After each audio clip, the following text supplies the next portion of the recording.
Hello guys, how are you? I hope you guys are all fine. I hope everyone's okay. Um, I'm Marvic Deindon Ancheta. Ako si Marvic, guys. Ang pangalan ko talaga ay si Marvic, but you can call me Vic for short. And ito yung nag-film ako guys to let you know na posible pala na papayat para galing sa yung tabang-taba ka na talaga and then papayat ka ng ganito kapayat.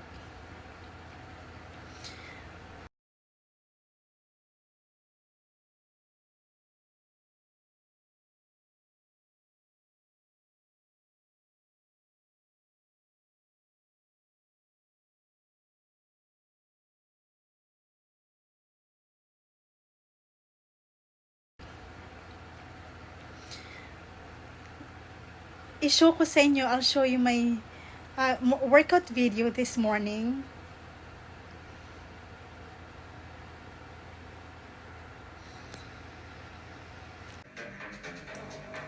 Hi guys, how are you?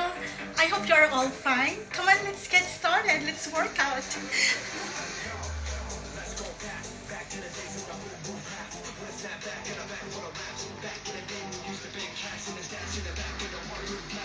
I have my voice trainer. Hold on.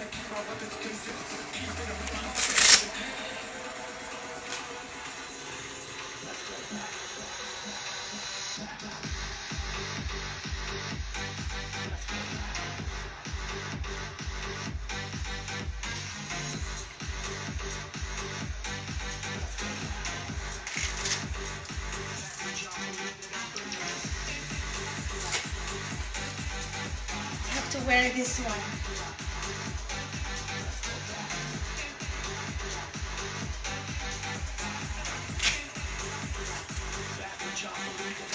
Come on. Scissors first.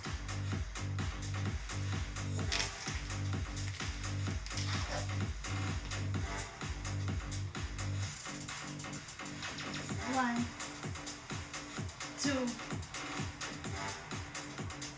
three, four, five, six, seven, 8, 9,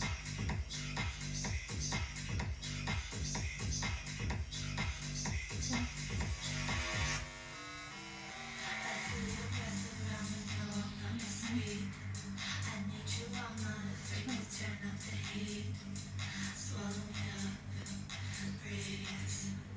Breathe.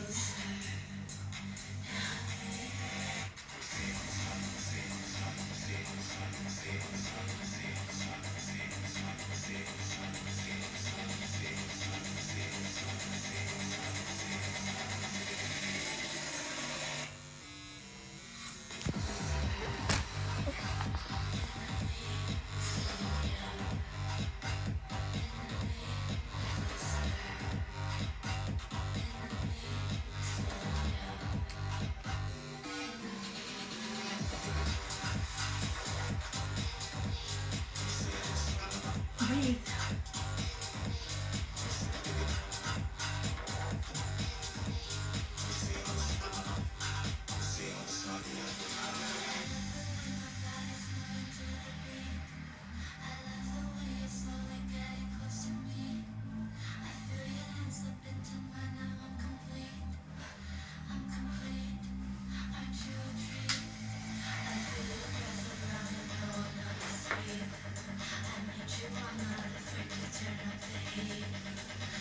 It's useless.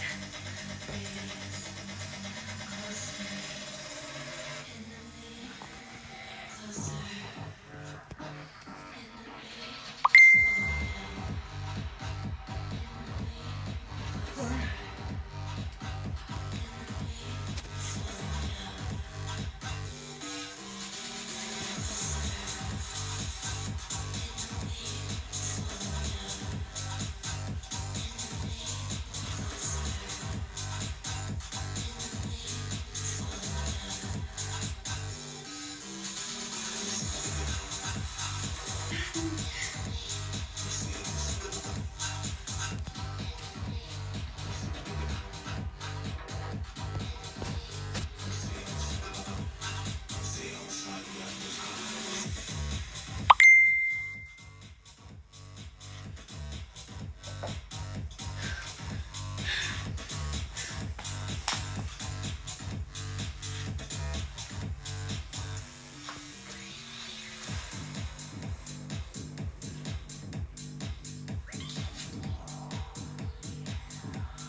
Yes guys, yun yung workout video ko.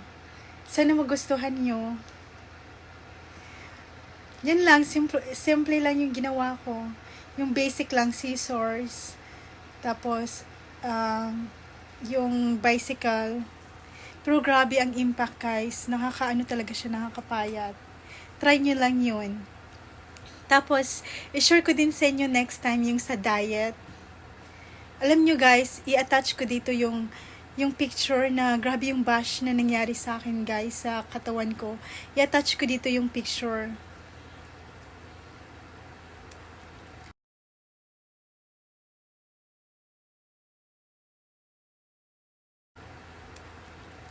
Yan yun guys, yung picture na pinakita ko. Yun yung malaki ang tiyan, yung pet daw, malit ang pet, yung body shaming. Yeah, grabe yung body shaming na nangyari sa akin sa social media. Ano kasi sila may galit na talaga sa akin sila dati. Tapos grabe, hindi nila ako tinatantanan nung tumaba na ako. Grabe yung panlalait nila sa akin. Kasi payat talaga ako dati. Tapos tumaba lang ako for 4 years. May ano lang talaga condition na kung saan tumaba ako ng husto. And then nilait na nila ako nung payat pa ako. Mas grabe yung panlalait nila sa akin na nangyari nung tumaba ako ng husto. Tapos yun yung pinakita ko nga sa inyo na picture. Yun yung pinost nila na ganun daw ako talaga. Walang pet. Malaki daw yung uso ko. Tapos, kasi yung may ano kasi yung ano ko talaga is, yung bibig ko talaga parang pang Ann Curtis na ano. Pero hindi naman ganoon talaga kay Ann na parehong-pareho kay Ann. Pero grabe talaga yung exaggeration na nangyari. Tapos wala daw akong pet. Yung tiyan ko daw is malaking tiyan. Ganun yung nangyari, yung pinakita ko sa inyo na picture. But fast forward na tayo. Well, let's move on and move forward. Ngayon guys, nag-ano ako ng daily routine ko, workout routine ko meron. Tapos mahilig ako mag-share sa Facebook. Ang ano ko talaga sa Facebook, ginamit kong pangalan is Marivic Dayundon Ancheta. Ako nga pala si Teacher Vic dito. I work as a Montessori teacher in Canada. Montessori teacher. And currently, I'm applying for kindergarten teacher in public or Catholic school dito sa Canada. I got my teacher's license in 2018. Pero naano kasi nalibang ako sa Montessori school. Kaya ngayon ko lang naisipan currently ko lang naisipan na mag-apply sa Catholic or sa government school dito sa Canada. Na yung cover photo ko nga sa Facebook is yung teacher's license ko here in Ontario. At saka kung gusto nyong mag-upload ako sa tips on how to get a license here in Canada, pwede rin guys. Maano ako niyan, knowledgeable ako doon kung ano talaga how to become a teacher here in Canada. So yun lang yun guys. Thank you.